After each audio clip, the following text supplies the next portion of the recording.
unfortunately, Apple has stopped making the Vision Pro mixed reality headset because no one bought it. How many did they make in total, by the way? Like thousands. Like not many. Yeah. They didn't make many at all.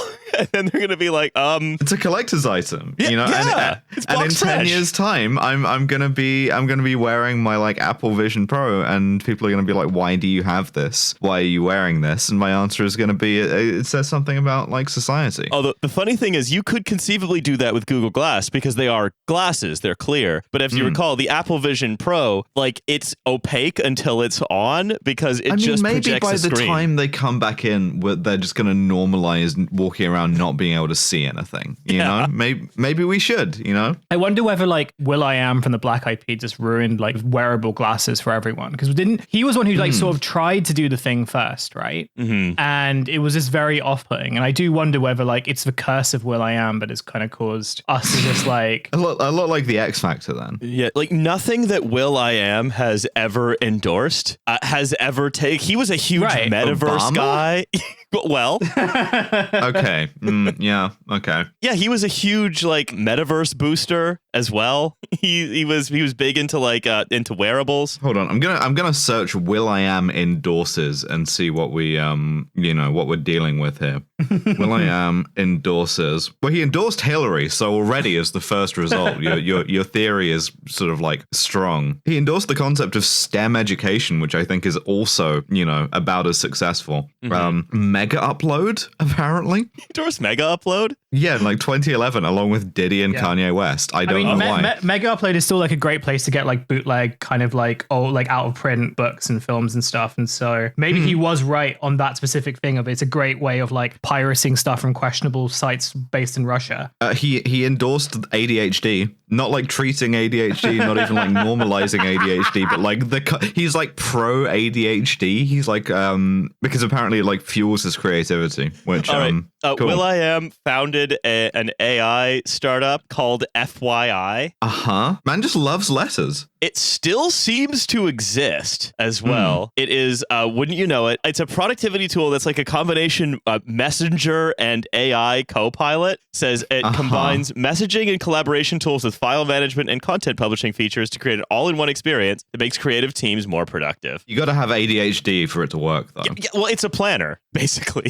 He has made a kind of AI planner for creatives that will also like make music for you, it seems. I mean, I got a really nice notebook the other week, and I'm thinking, if I just walk around having like taped that over my eyes, I'm getting functionally the same experience as having this like planner uploaded into like a Google Vision. So I may just do this, Got a pair of Google Glass on under there. I don't know enough about FYI to know what's funny about it, but it does look pretty stupid. This is like the world's lowest effort like short seller briefing. It's like, I don't actually know yet, but it seems like it's pretty stupid. Sorry, Hindenburg hired all the guys who trawl through bazaars to find evidence that your target for your short selling campaign was a magician. I don't have any of those guys left. Yeah, the Trashfuture research section has been fucking decimated. That's just me. Yeah. If you get headhunted by Hindenburg, it's fucking over for us. I would love that job so much. Please, that no. would be please, no. so awesome to do as a job. My job is a hater. It's just that's the job that you do now, but like much better. I can't keep selling this to you. All right. Look, let's get into the news because I intended that to last for 2 minutes. Let's go to the news section of the TF annual pension fund meeting where we talk about the news. Yeah. And other AI news. This has been all over sort of like the short form papers in London, or in the UK, excuse me. That ITV, one of Britain's TV channels. If Milo were here, he would be able to say, "Oh, ITV, it's this kind of thing." Yeah, it's one of Britain's remaining TV channels. Yeah, it is lauded as one of the TV channels that there are in Britain. I think they do Love Island, right? Yeah, and like Coronation Street, stuff like this. They do a lot of like reality. They do a lot of soaps. Just as you said, it's primarily like light entertainment with like a smattering of drama, like a Gilbert and Sullivan opera, basically. Yeah, a light entertainment. We're not out of touch. What's ITV like? I don't know. Kind of the Mikado, I guess.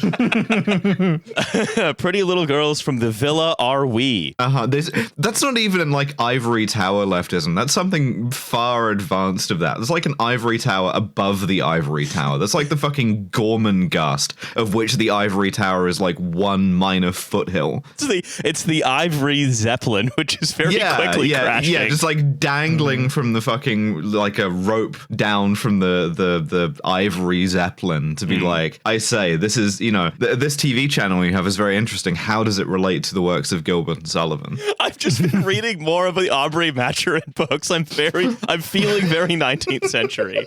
Even though we're not talking about them for Left Unread for a while, I cannot stop. Podcaster's lot is not a happy one. Subject, of course, to the needs of the podcast. So, no, I want to talk about this. ITV has posted an advert for a new job, which it's a new role that is head of AI, saying the role will include spearheading, quote, AI-driven innovations in content creation for TV, films, and digital-first content across ITV studios. They're hiring a digital prophet. Yeah, they're hiring someone who will ask God what light entertainment show to make. And that guy just happens to be Will.i.am. It includes AI-generated ideation, character development, and enhanced production graphics. The executive will be a, quote, visionary who will drive the strategy and execution of AI-driven transformation at the broadcaster and shape the future of content creation. So there you go. Remember how anytime I see this, I have a little sort of mental category that I put it in, which is, hey, how come all of the stuff that's getting automated is like coming up with the story or making the painting or doing the drawing as opposed to like doing the dishes? Yeah, well, like the promise of AI was always like, we're going to automate the boring stuff so you can do the fun stuff. And what we've done instead is we're going to automate the fun stuff so you can do the boring stuff. What on earth? It's like if you made the bomb disposal robot the guy on the other end of the wire. Yeah, it's like, we've automated the strenuous button pushing that tells you which wire to cut.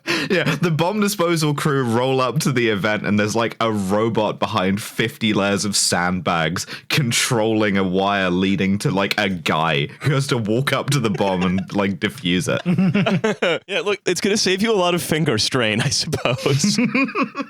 My button pushing finger. No, so it's like, you could even ask, like, what is AI generated ideation and character development actually? Well, if you wanted to be cynical, you could say it's not that different from the way that like TV commissioning editors work already, right? Which is kind of like throw stuff at the wall and then like buy someone else's idea. Well, it's not even that, because like that used to be how TV commissioning worked. And like, sometimes you get some very interesting stuff. Sometimes you get some very unique stuff. The thing about like every type of commissioning at the moment, especially in the UK right now, is just that like the commissioning has either all dried up because no one's commissioning anything. And it's also like very, very risk averse, right? And so like the stuff that will get commissioned are usually just like spin-offs, copies of things. My sort of area that I kind of know a little bit more about are like commissioning for radio and podcasts. And like, I don't know if anyone's listened to like a BBC Sounds podcast for a while, but like they are not particularly good, both in terms of their production and also in terms of their content. And like one example is a show that my wife and I listened to fairly recently was on BBC Sounds, the national broadcast, the national like app of the broadcaster.